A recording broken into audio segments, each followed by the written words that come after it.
Ladies and gentlemen, to introduce our next presenter, please welcome from Al Arabiya, Ms. Nadine Hani.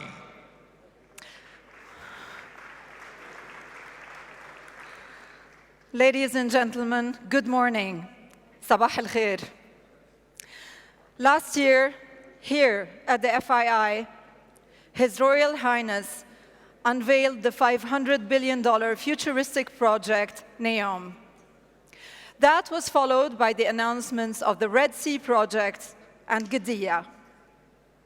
Those gigaprojects are meant to help achieve Vision 2030 through growing the entertainment, tourism, and technology sectors, among others, supporting the private sector by striking partnerships and offering investment opportunities, driving foreign direct investments into the kingdom, and ultimately creating jobs for the Saudi youth and diversifying the economy away from oil, which are the main goals of Vision 2030. This morning, we will get an update on the progress of those three projects. The format of this session is slightly different from what you've witnessed earlier today. First, we will hear from Mr. John Pagano, who is the CEO of the Red Sea Project, which is a series of nature-driven resorts on the Red Sea coast. Second, we will hear from Mr. Michael Reininger, the CEO of Qiddiya, a cultural, entertainment, and sports city. And finally, from Mr. Nadmin Nasser, CEO of NEOM, the city that was announced last year. So let us start with our first presentation for the day.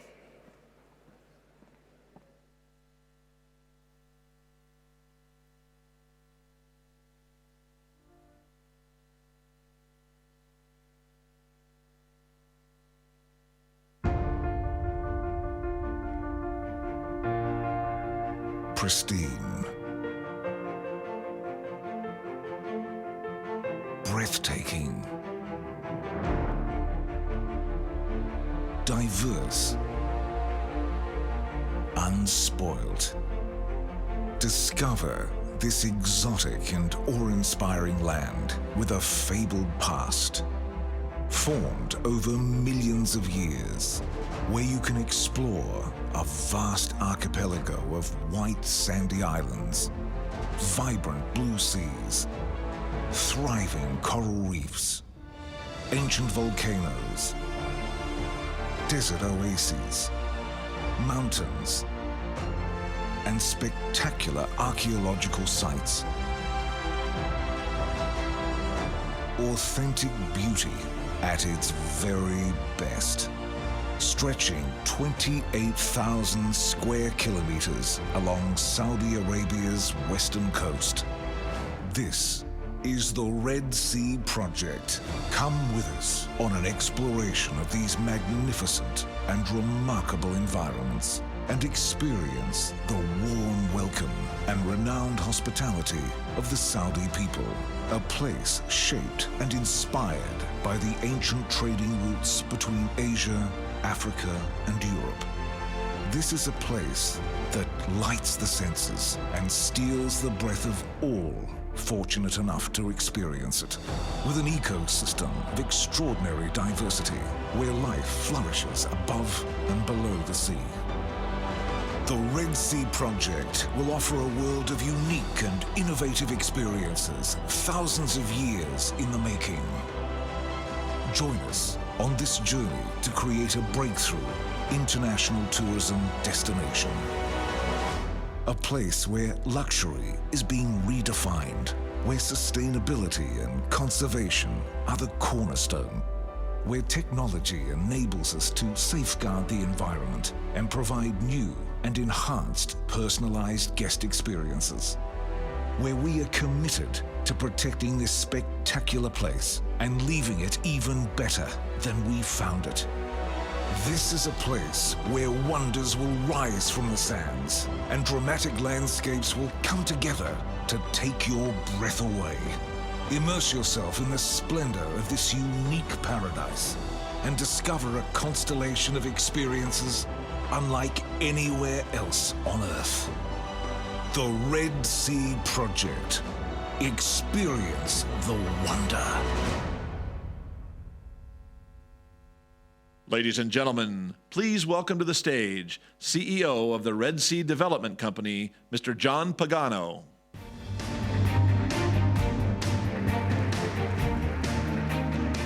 Oh, my cue's not up. What you've just seen is the site of one of the most ambitious tourism projects the world has ever seen, the Red Sea Project. Today, I want to show you how the Red Sea heralds a new era in sustainable luxury tourism. This is a story of over 50 pristine islands and 28,000 square kilometers of exquisite beauty. It's a story about creating 35,000 new jobs. And the story begins with a turtle. The hawksbill sea turtle, to be precise. One of the most beautiful of its kind. You see, the hawksbill turtle is critically endangered globally. But in the Red Sea, it can breed, nest, and thrive. When we were exploring our stunning destination, we found an island, Al-Wakadi, that was the perfect location for a luxury resort. The island had it all. Beautiful turquoise water, white sandy beaches, the most stunning sunrises and sunsets. We really loved that island. It turned out, however, that the little turtle loved that island too.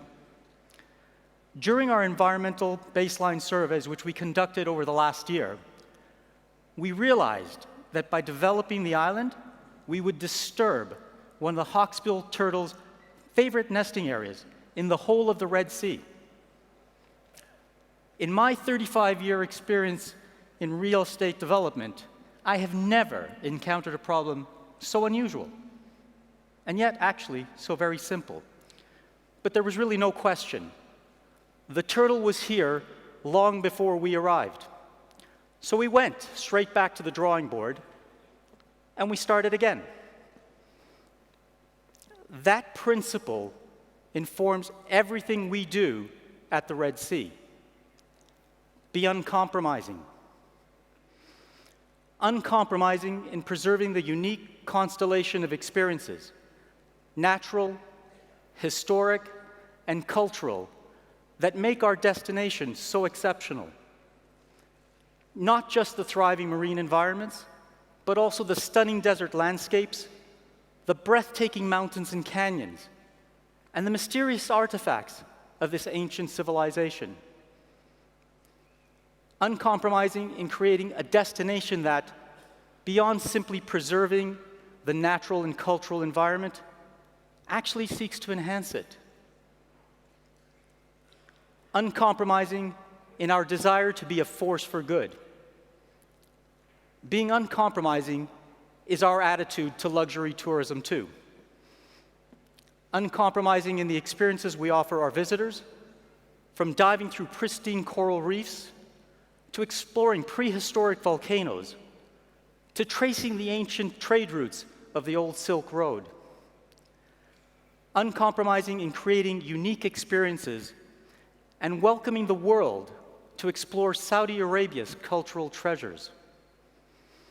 Uncompromising in creating experiences or opportunities to experience the romance and hospitality of this ancient land and its people. To achieve our ambitions in this unprecedented scale, we need to push the boundaries in every sector in which we operate. Augmented and virtual reality, artificial intelligence and big data will allow us to enhance our visitor experience.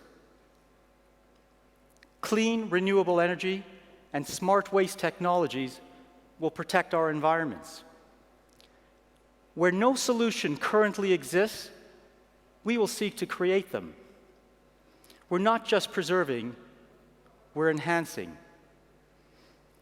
And we do this not just because we believe in it deeply.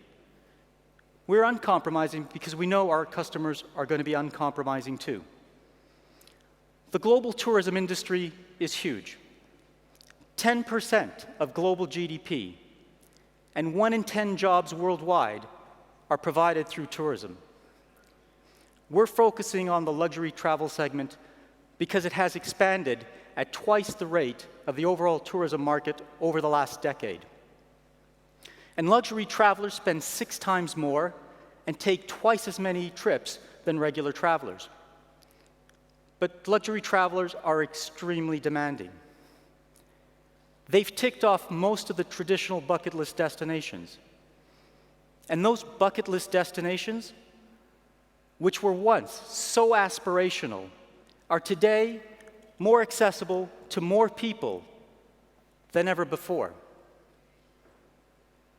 1/4 of all tourists believe that the last destination they visited was overcrowded. For example, the iconic Maya Bay in Thailand, which was made famous by Leonardo DiCaprio in the film The Beach, is now closed to tourists indefinitely to protect it from further damage. We have to avoid that at all costs at the Red Sea, which is why we are putting in place strict visitor management policies right from the very beginning.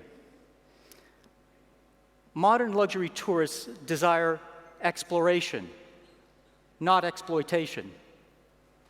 To be part of a solution, not the problem. To actively ensure that the destination benefits from their visit. And they will pay more to ensure that happens.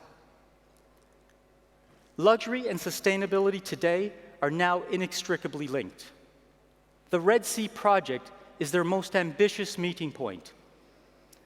Now, of course, we cannot do this alone. We have a comprehensive business plan to realize the astonishing ambition of this project. We have the experience and the team to deliver, and we're on track to break ground in 2019 and to open the first phase of the development in 2022.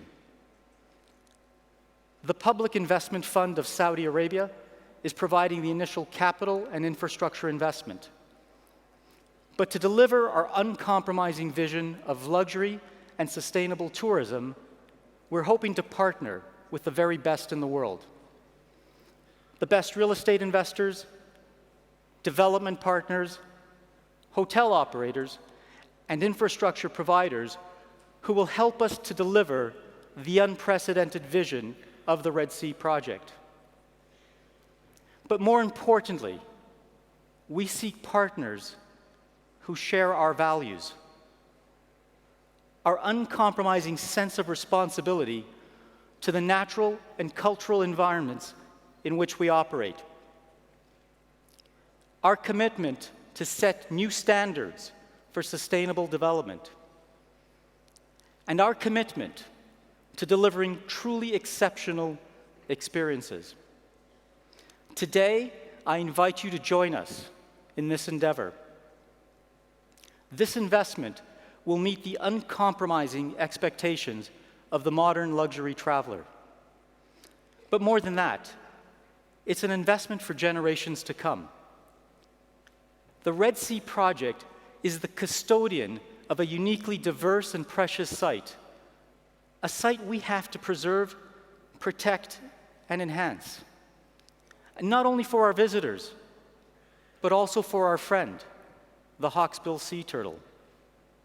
This is a destination with a history that stretches back long before any of us were here, and must continue long after all of us are gone, so that future generations will long be able to experience the unique environmental, cultural, and historical treasures of this truly exquisite destination.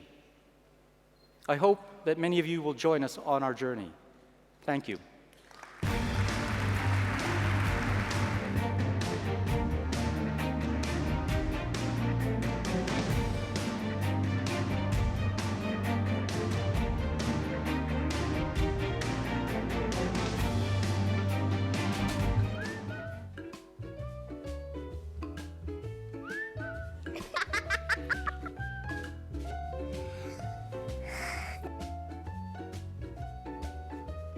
دكتورة أصير عالم الديناصورات.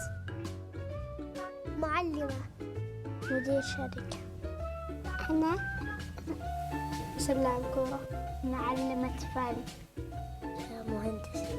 أنا أبي أصير دكتورة. مهندس ضابط. دكتورة. أصير مهندس آلات. مصورة.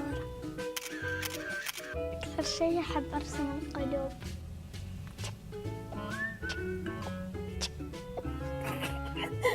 أنا قاعدة قدية. يقول أبى أشتغل في القدية. أنا أبغى أشتغل في القدية. بيصير ملاهي كبيرة. ألعب كورة فيها. القدية. فيها ملاهي وفيها ملاعب. لا أنا القدية. ملاهي كبيرة. في 6 فلاجز بعد، هذه متحمسة لها مرة. اللعبة اللي كذا بعدت كذا بعدين تجي لعبة كذا ولا اللعبة تقريبا. بس هم زي ماينكرافت، فورتنايت، ألعاب كذا تحمس. هنا الديناصورات هنا وهم عصفورات ودجاجة. قدية نبني بيت. So those lovely little champions all want to go play at Gedia. Let's find out more about this second Giga project for the day with the CEO of Gedia, Mr. Mike Reininger. Good morning. Good morning, Nadine. Thank you. Thank you, Prop. So tell us more. Gedia was announced, yet we don't know much about it. Can you please explain to us the concept behind Gedia? I'll do my best to help you understand a little bit more. Simply put, Qiddiya is going to be the preeminent entertainment destination and a home for inspiration and discovery and engagement for the Kingdom of Saudi Arabia. And when people ask me why I believe so much in the project, I just point to these kids, because they're the future of the kingdom. And like them, Qiddiya is full of possibility and aspiration and an optimistic spirit. Our challenge is to match that energy with a project that's scaled to that potential. It will become a landmark place that expands the access to recreational and social and cultural desires that the country's current and future generations really are desirous of. So in order to do that, we've taken on this approach where we're basing our vision on what we call 5 cornerstones. And these are the values or the strategic imperatives that will guide the content and the delivery of a very large and varied offering that we will present within the context of Qiddiya. Those 5 cornerstones are parks and attractions, motion and mobility, nature and environment, sports and wellness, and arts and culture, a very broad range of things. And those 5 ideas will guide the development of the facilities and the programs that we will ultimately create. In effect, those are the hardware and the software components that will ultimately activate Qiddiya as a 24/7, 365-day-a-year place that's fully dedicated to entertainment and sports and culture and arts for the entire kingdom. These guideposts then will manifest themselves in things like theme parks and water parks, venues for entertainment and exhibitions, a broad collection of sports facilities, nature and animal encounters, hospitality facilities, and an array of historical and cultural and recreational and educational programs that will bring all of these facilities ultimately to life. But that really is only about the half of it. In order to make this work, there's a whole portfolio of retail and residential and workplace and even industrial offerings that also have to be created to support the development of what will become a fully integrated entertainment destination. In order to make Qiddiya all that you can imagine it to be, this multifaceted destination will create both the experiences for your enjoyment and the supporting industries and careers that are required to sustain it as a place. And in that way, Qiddiya will become a self-contained economic ecosystem, simultaneously advancing opportunities for guest experiences as well as professional futures. We're building something quite unlike anything else that's ever been created, really in both breadth and scale. And we're doing this to address a huge market demand of people close by and underserved and hungry for these very kinds of opportunities and experiences. But because of the scale and the breadth, as we create those opportunities for this wider population, we're looking to bring on board collaborators, partners, investors, people that bring ideas that help us develop this exciting destination. And those people are the ones that will ultimately share with us in the benefits of the things that we're ultimately going to create together. So let me give you a little view of where we are today. We, like with the Red Sea, start with the gift of a spectacular site, certainly not some generic piece of land. This epic landscape clearly expresses the evidence of a dramatic history and a geological and cultural meeting of the worlds. And it sits right on the doorstep of the capital city of Riyadh. In fact, only a few minutes from where we are right here, right now. And this inspiring canvas gives us more than enough scale to build a vision that can evolve over another piece of the significant history that's still yet to come. But in the end, it's really about inspiring you to become engaged in something that interests and excites you, whether as a form of recreation, an avocation, or maybe even a vocation. So at Qiddiya, we look to take this piece of history and this place and express the spirit and the exuberance of that youth we began with, because in the end, this is a place that's being built for the young and also for the young at heart. Mike, definitely this is a challenging project, and challenging projects don't become successful without leadership and leaders that are completely passionate about what they do. My understanding is that 1 year ago you were in Florida running Brightline, which is an express passenger railway service. So what brought you here, and how excited are you about this project? I tell people I came for the weather. So I've had the great fortune in my career to have been involved in launching several interesting and unprecedented ventures, and along the way I've been fortunate to learn from some great leaders and retain some important lessons that really have built who I am today, all of which can be applied here at Qiddiya. But the opportunity to contribute to the pursuit of a vision that's so broad and that will result in a better future for so many Saudi citizens is a really meaningful and powerful draw, and that's what attracted me here to take on this challenge. But this isn't just an idea. This is something that will produce results that will be tangible and measurable. We'll be able to see the results of what we do and touch the outcomes in the form of new experiences. And we can count the results in attendance and new achievements in sports and new expressions of culture and the arts, and especially new jobs and economic output that comes directly from the creation of this new ecosystem. At the end of the day, it's a commercial project. So let's talk about the commercial viability. Is there the demand for this kind of project? Who are you targeting? Who is your target market for this project? Well, for starters, it's easy to get swept up in the power of a vision of something as broad as what we're talking about. But this whole thing really does begin from a very rational business premise. There are about 8 million people right on our doorstep, and in the blink of an eye, that'll be 10 million people here in Riyadh. That's a part of some 33 million people throughout the rest of the kingdom. And for that marketplace, there is no real mature product offering of the kind that we're going to deliver that exists today. So our starting point really is a simple supply and demand imbalance, and that's the beginning basis of a powerful business presence. And this huge market is young. 2/3 of them are under the age of 35, and we know that globally this kind of a young audience represents the biggest consumers of the kinds of entertainment products and offerings that we're targeting this idea around. And they're not only eager to spend on these products and services, they're able to do so. With well over half of the kingdom's population considered to be middle and high income, we can actually measure the depth of that market's desire. When we look at that market today, these target customers are traveling to other places in the world, including other places in the GCC, to get these kinds of experiences that aren't available to them here. And annually, they spend some $30 billion on exactly these kinds of products. So for us, capturing a portion of this current market and at the same time inducing a new market demand through innovation and through availability we create the fuel that lets us fulfill several of the important tenets that are embedded in the overall mandate of Vision 2030, and in that way, it connects what we're doing at Qiddiya to a much bigger overarching vision. So our mission is pretty simple.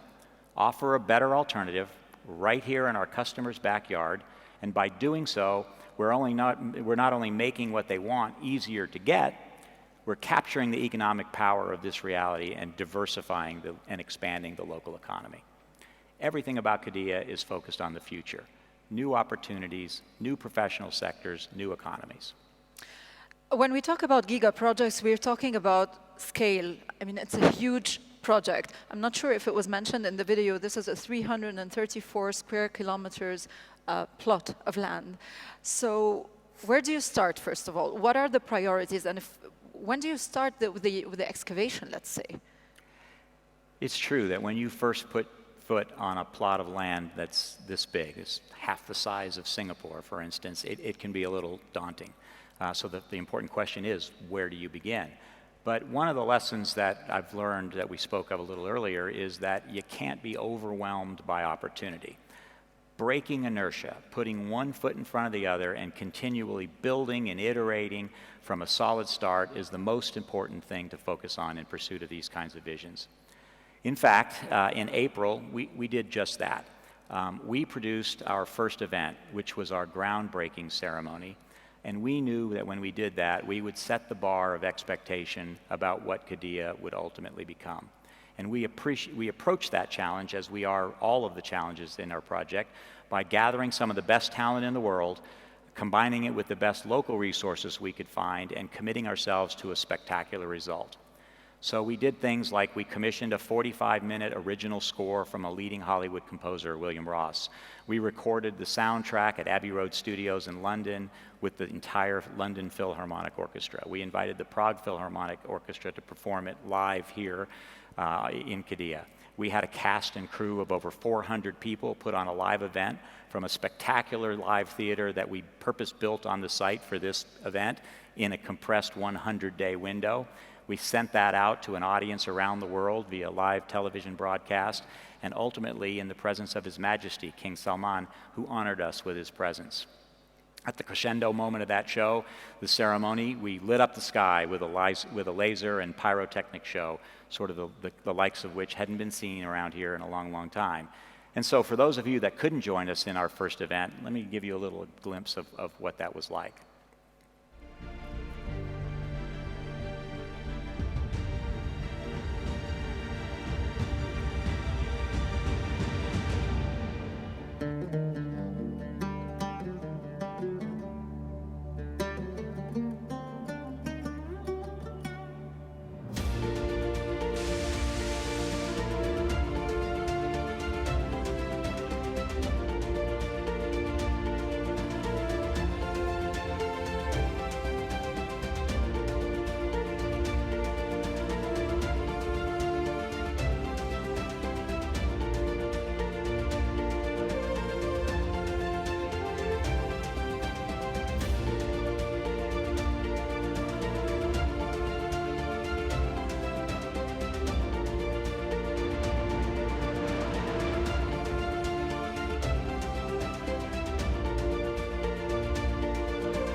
So that's where we began.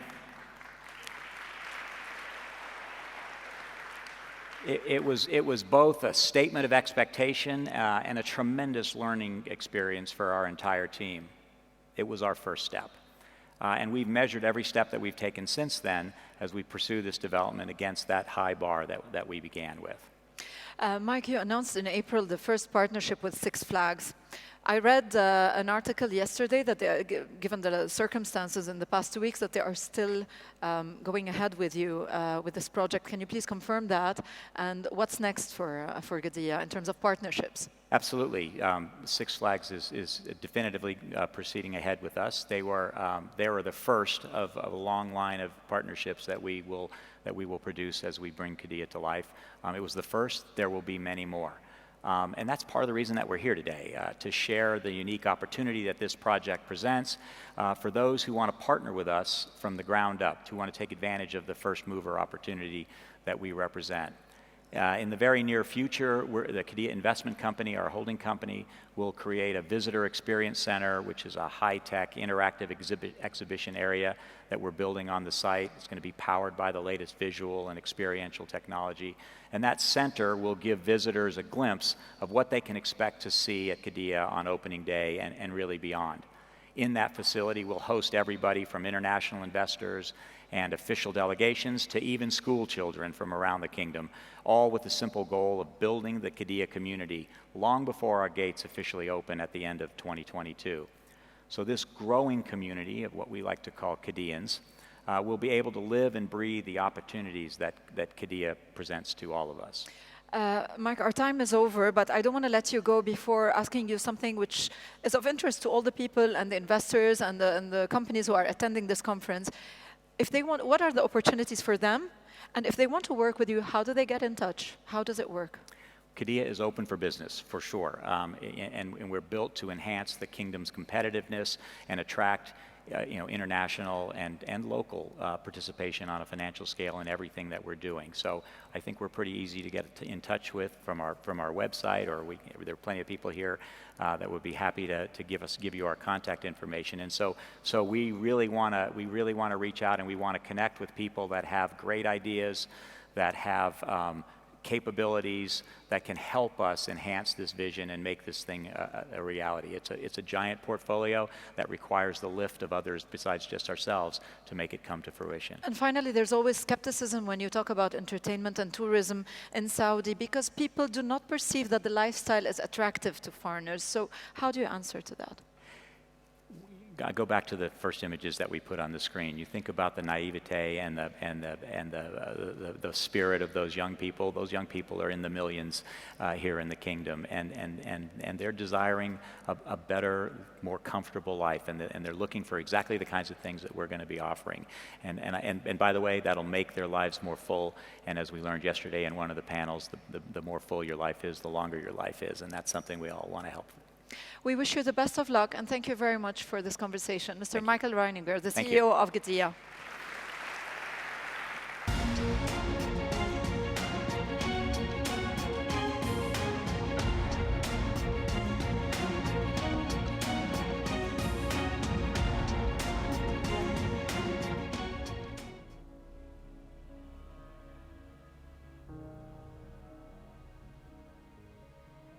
The future has begun.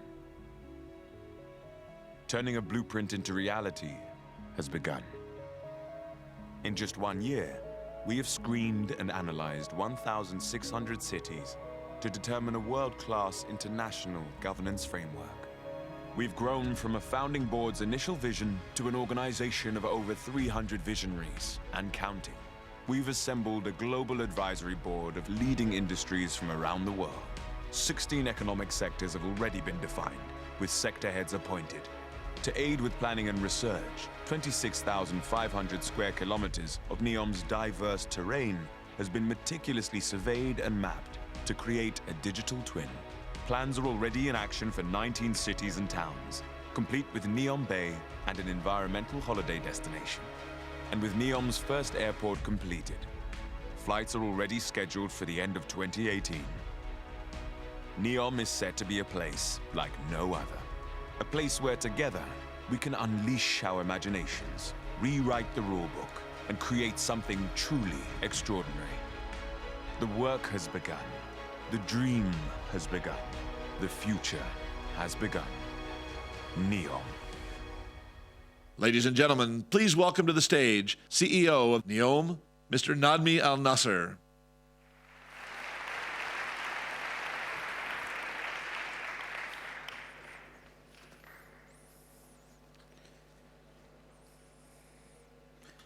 السلام عليكم صباح الخير جميعا.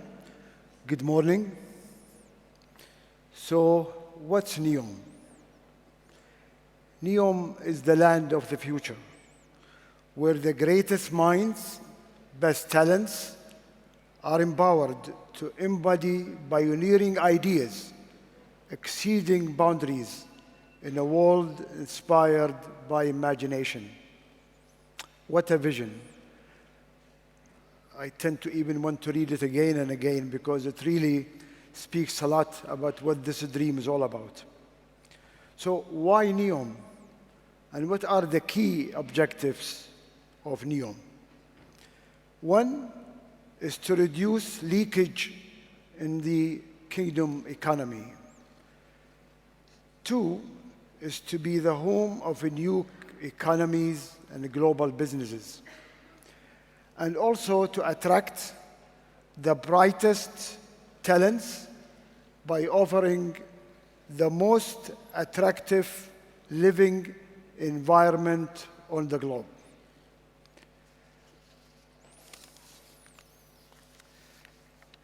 I'm asked many times, what is unique about NEOM? If I were to choose one specific uniqueness, NEOM is all about uniqueness. Everything we do is unique. The whole project and the whole dream is unique. Who would have thought there's going to be a dream of creating, in no time, a new economy, a new country in a country? If I were to choose one of the uniqueness of NEOM, is the name of NEOM. NEOM stands for the new future. And maybe it's easy to say it as if this is what we are going to deliver by the end of the first journey. But that name means at any time in the future and forever, NEOM will have to be the new future. And that's much more than a challenge and much more than a uniqueness.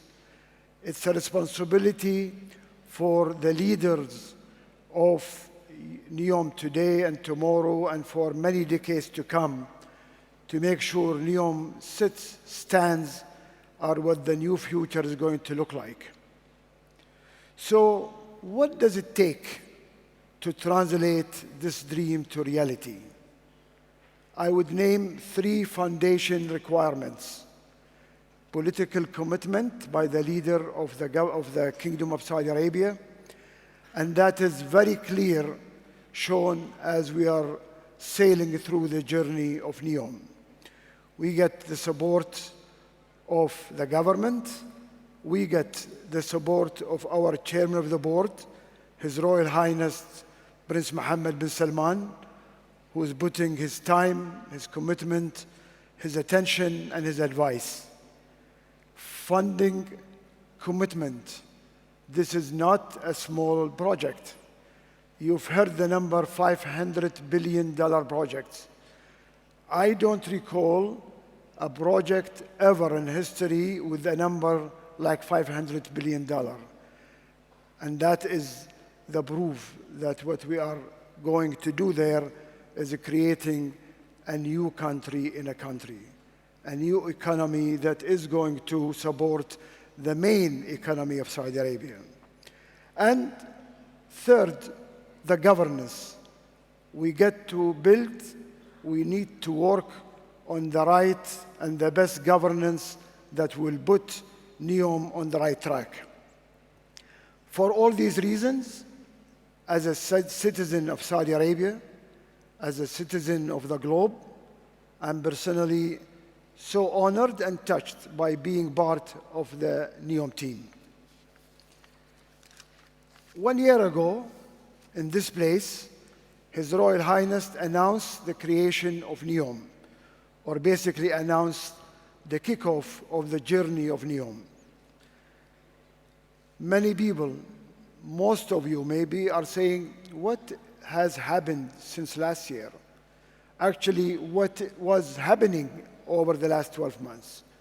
I was among those that was asking the same question since last year, till I ended up part of the NEOM team. And I get to tell you, over the last 12 months, there has been massive work, and much more than massive. There is a team working day and night, going through the steps that we will have to do to bring NEOM on the ground. Planning is the name of the game. This is not a program or a project that we can push through without doing the planning in the right process. We are working now and over the last 12 months on the strategy part of NEOM.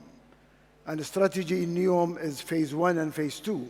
Phase 1 is behind us, where we basically define the vision, explain the objectives.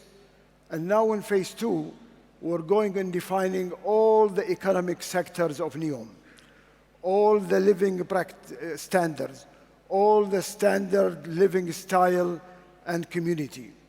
Because we are not just building the economy, we are building cities, we are building towns, we are building living style. And in those strategies, we have identified 16 economic sectors.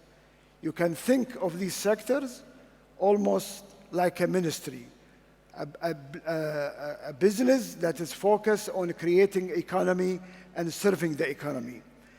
Every sector of these 16 is being reviewed, studied, challenged, of business plans, of what it takes to explore, what it takes to make this a sector. Hundreds of NEOM team members, among them consultants, among them the whole globe, and I'm not exaggerating, that are working with us on looking at the details of every sector.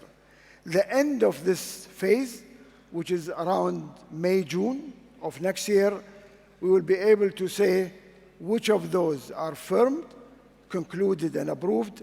And for those approved, we move to the next step, which is designing, planning that will lead us into the execution and the construction of the journey of building NEOM.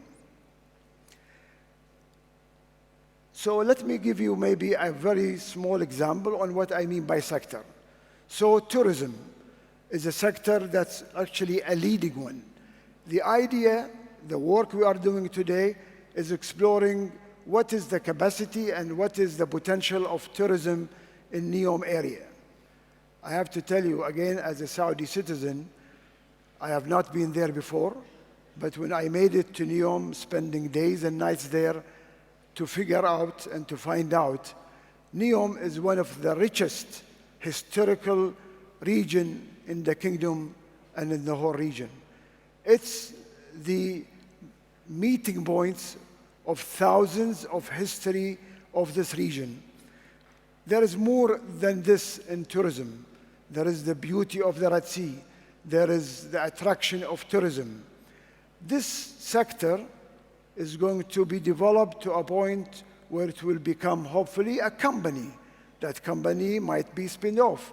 That company will have its own rules and regulation. We look for that company to be not only tourism in NEOM, but we want to see that company a global tourism company that compete with tens and thousands of tourism companies in the world. So that's the journey of every sector, and I can go through each sector, but that's what it means. Another point that I thought of sharing with you is what goes on in NEOM offices every day. And I say this because I see this every day. So in one typical day, there will be meetings with construction contractors from the kingdom and all the world. What would it take to plan construction? The next meeting will be a strategy on electrical cars, talking to 3 technology global drivers that are into this business. We want to see how we develop that in NEOM. It will be followed by investors walking into our offices with interest to join us in investing. It will be followed up by looking into the operation of IT in NEOM. It goes on, and basically we have an operation of 24 hours a day, 7 days a week, to chase and compete with time to make sure we are on that target. Well, Our focus those months is approaching every potential investor that has interest to join us and to be a partner of NEOM. We have no limit, no constraints, no limitation. We actually, from this stage, I will call on everybody here who has interest in reaching us, approaching us, expressing interest in any business we have in NEOM. We take every interest serious, and we mean it. I would say next year, this time, we will have FII 3.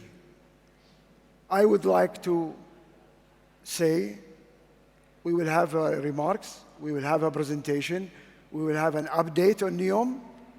I hope we do that in NEOM site.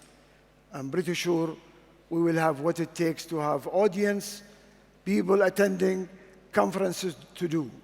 And there, and hopefully before that, we will be able to attract you to come visit NEOM.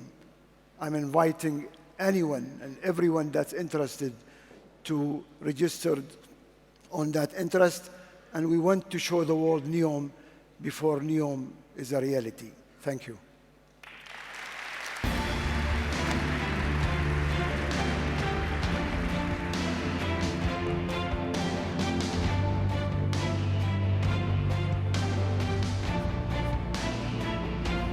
Hello. Hi. Thank you.